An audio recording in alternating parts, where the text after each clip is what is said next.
HMPV বা human metapneumovirus বর্তমানে সারা বিশ্বে একটি আতঙ্কের নাম এবং এটা চীনে অলরেডি সংক্রমিত হচ্ছে, রাশিয়াতে, মালয়েশিয়াতে, এমনকি ইন্ডিয়াতেও এই রোগের প্রাদুর্ভাব দেখা দিয়েছে।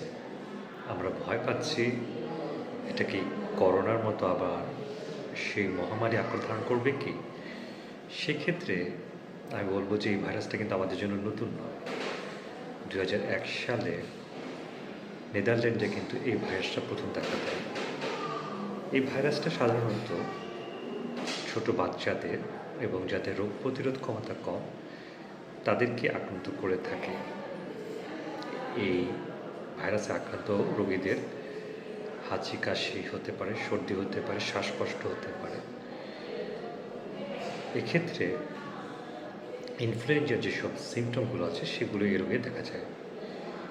এই রোগ আমরা ডায়াগনোসিস সাধারণত করে থাকি একটি ব্যয়বহুল পরীক্ষা পিসিআরের মাধ্যমে।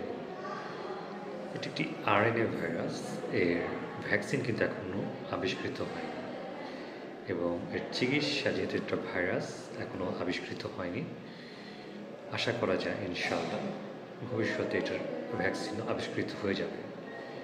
সেই ক্ষেত্রে এই রোগটাকে নিয়ে আমরা আতঙ্কিত না হই, তবে করোনার মতোই আমরা মাস্ক ব্যবহার করি, কারণ এই রোগটা কিন্তু হাঁচি কাশির মাধ্যমে ছড়িয়ে থাকে অথবা অনেক সময় স্পর্শের মাধ্যমে ছড়িয়ে থাকে। তাহলে আমাদের সেই জিনিসগুলো যদি আমরা নিজেদেরকে মাস্ক পরে থাকি, হাত ধোয়া থাকে, হাত পরিষ্কার থাকে, তাহলে এই রোগটা থেকে কিন্তু আমরা বেঁচে যেতে পারি। ধন্যবাদ।